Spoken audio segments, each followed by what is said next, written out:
Sofia Brizos, bem-vinda. Começo por perguntar-lhe, neste tipo de perícias forenses, no contexto de doenças degenerativas, é prática corrente realizarem-se este tipo de testes de despistagem de fraudes ou simulação? Antes de mais, boa tarde, obrigada pelo convite. Neste tipo de avaliação é habitual pedir um exame complementar neuropsicológico, que consiste em vários testes, numa bateria de testes, e que é habitualmente feito por um psicólogo, neuropsicólogo. E dentro dessa gama de testes que é passada, num contexto forense, é habitual ser administrado um ou até mais do que um teste para despiste de simulação ou de exagero de sintomas. Sim, Bem, no caso de Ricardo Salgado, isto é uma perícia que não conheço, mas foi muito noticiada na comunicação social. sim, Foi feito um teste que tem o nome técnico de SIMS, Inventário Estruturado de Simulação de Sintomas, sim. e que visa detectar a simulação de sintomas psicopatológicos e neuropsicológicos. Em termos práticos, no que é que consiste este teste? Ora bem, como lhe disse, eu se calhar não sou a melhor pessoa para explicar o teste em rigor, porque é um teste psicológico e administrado por psicólogos, mas sei que é um teste que tem várias escalas e que serve exatamente para perceber, é um teste que é a própria pessoa que preenche, ou então é-lhe lido para. São-lhe feitas perguntas para ele São responder perguntas, verdade ou mentira, sim, é sim, isso? exatamente, exatamente, mas é um teste Que de tipo de perguntas são, por exemplo? relato sobre são vários domínios que têm a ver com memória, com sintomas psicóticos, com sintomas neurológicos, portanto são vários domínios e depois a pontuação, dá uma pontuação total e uma pontuação por domínio, que tem, digamos, um cut-off, não é?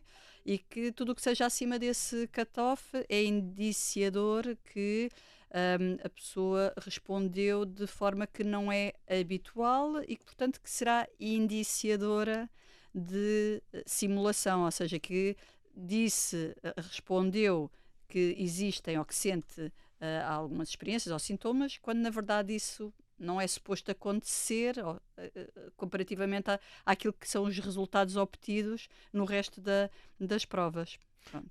Muito bem.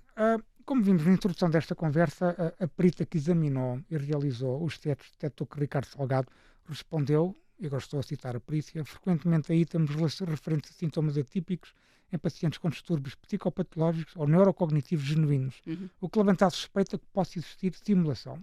Fim de citação. E que o padrão dessas respostas, vou voltar a citar a perícia, são inconsistentes com o padrão.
Seria essa a resposta que Portanto, daria. digamos que é num sentido de exagerar Seria mais num sentido de e exagero. não num sentido de fraude, por exemplo, de Sim. enganar completamente. Não, não, de criar um quadro que não existe. Atenção que depois estas provas não valem muito pouco isoladamente, não é? Portanto, devem-se, e por isso é que uma avaliação neuropsicológica é composta por várias provas, Ou seja, não podemos olhar só para só isso. para uma. E devem ser, às vezes, até utilizadas mais do que uma prova para medir a mesma coisa, para ver se as duas batem certo.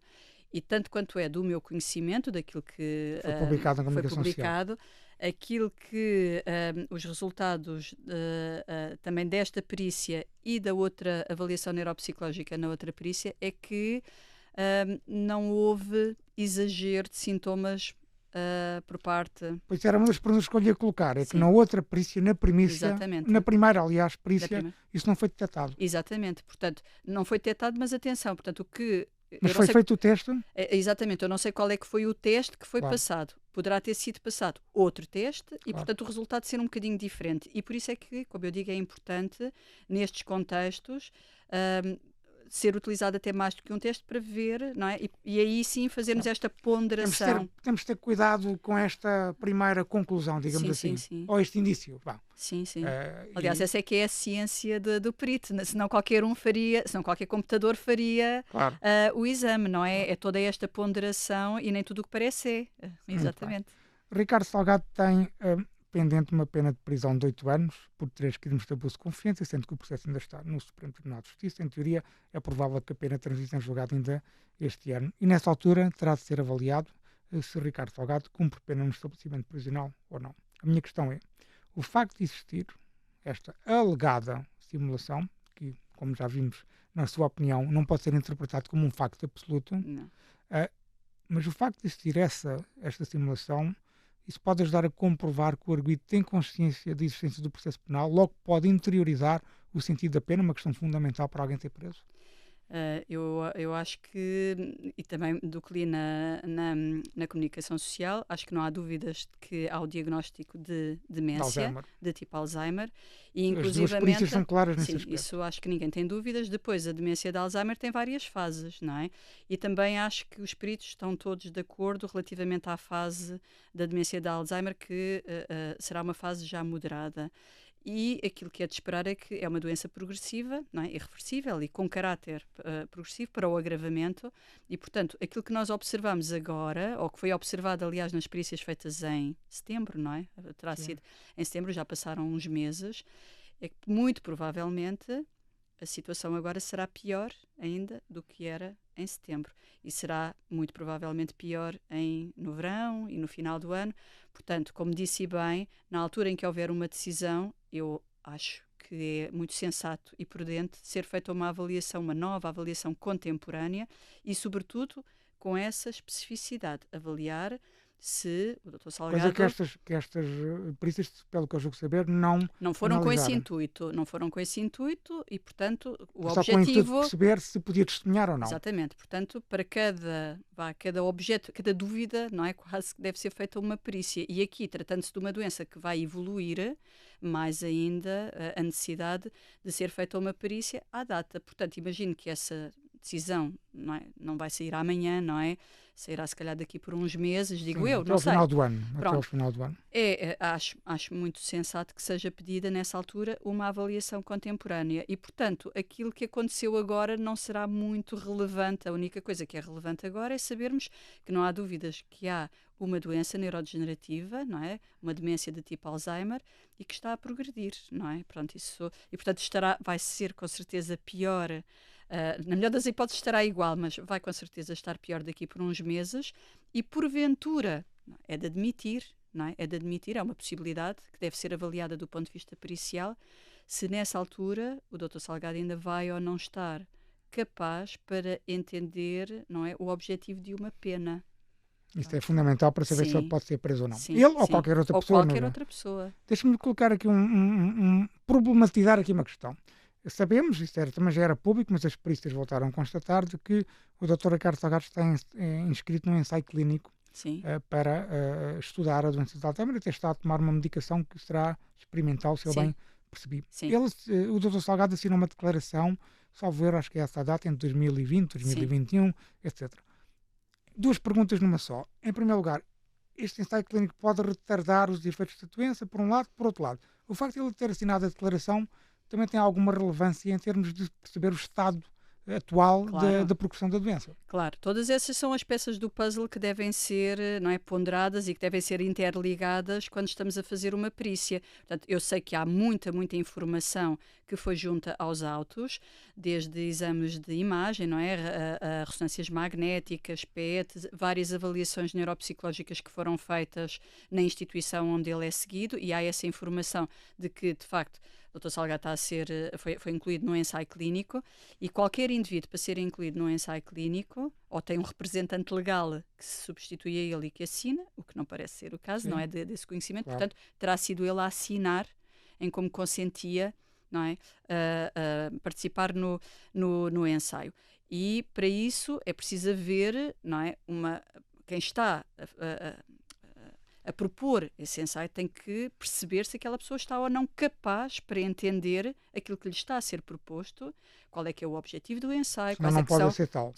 Senão não pode. Aliás, esse é um dos grandes problemas da investigação na psiquiatria, é que não é ético incluir certos doentes em ensaios clínicos porque eles não estão capazes de Então aceitar. podemos concluir, se ele está inscrito, significa que está em condições de perceber o que é que está a acontecer. À data quando ele À assinou. data, Portanto, isto terá sido, como disse, em 2022, estamos em início de 2024, quer dizer que há 1 ano e meio atrás ele teria essa capacidade, presume-se que sim, mas sendo a doença progressiva, Claro.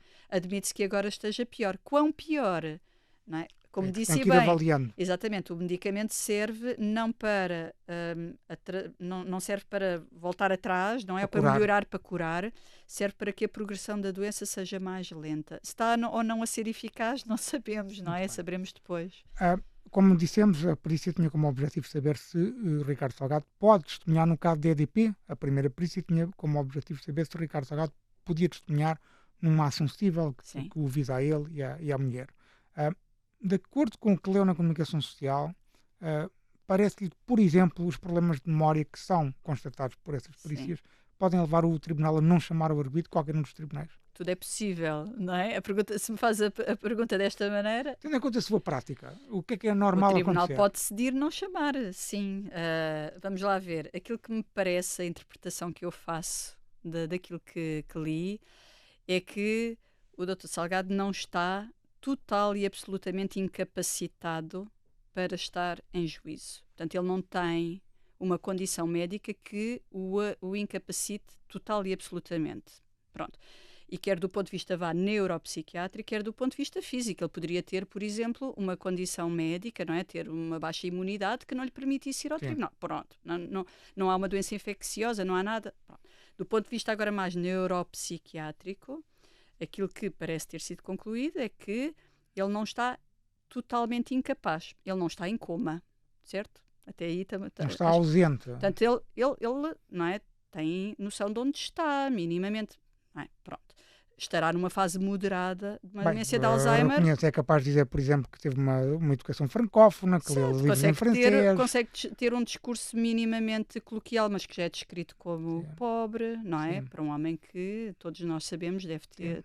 Mas que tem bons resultados, por exemplo, na aritmética, que tem bons resultados noutros padrões de textos que lhe foram feitos. Sim, mas repare, é um homem que é licenciado em Economia e que toda a vida dele...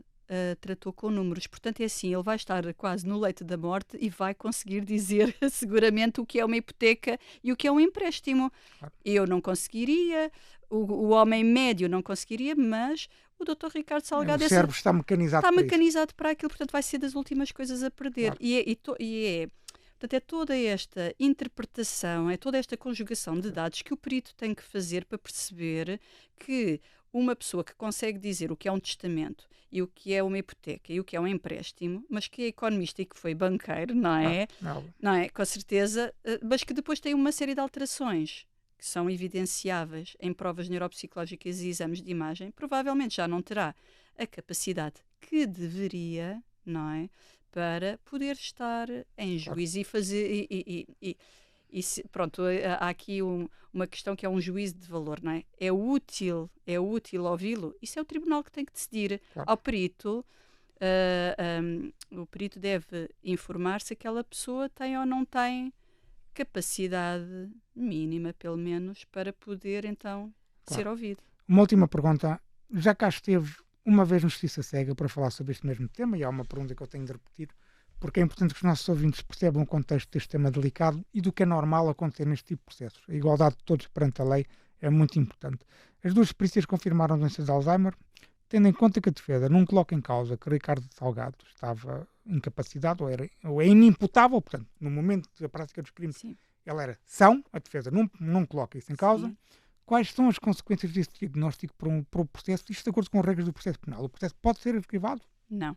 Arquivado, não. O processo vai seguir até ao fim, como eu já tinha dito da outra vez. A única questão que releva é exatamente aquilo que já falámos há pouco. Portanto, não está aqui em causa a questão da inimputabilidade. À data em que os factos foram praticados, não havia qualquer evidência, não é, de haver dificuldades cognitivas e que isso tivesse interferido com os factos. Portanto, não tem qualquer, aparentemente, não há qualquer relevância para os factos. Agora, a questão é que se o Dr. Ricardo Salgado for julgado e condenado, não é? Considerado responsável para os crimes pelos quais está acusado, depois coloca-se a questão que já falámos há pouco, que é, então, e ele percebe o que é uma pena? E isso só na altura, só nessa altura, que não vai ser amanhã, não é? Claro. Só nessa altura é que se deverá colocar essa questão e depois, ou os advogados, ou o próprio tribunal, o próprio sistema, mesmo que os advogados não peçam, têm mecanismos para isso. O juiz pode pedir ao Instituto, dizer, olha, há esta evidência, O há estes Tribunal de Execução de indícios. Penas, por exemplo. Exatamente, e dizer, olha, nós queremos saber se de facto esta pessoa está ou não está capaz de cumprir uma pena. E se não cumprir pena numa prisão, pode cumpri-la em casa, por exemplo. Já não, se não é influenciável pelas penas, à partida é transformado num inimputável, não é? Será transformado num inimputável e, portanto, não pode ir para uma prisão. Eventualmente ser-lhe-á aplicada outro tipo de medida, mas não uma pena a ser cumprida numa prisão. Ficará com cadastro, mas não cumprirá a pena numa prisão. Muito bem. Muito obrigado pela sua colaboração. Nada, foi um gosto. Obrigada pelo convite.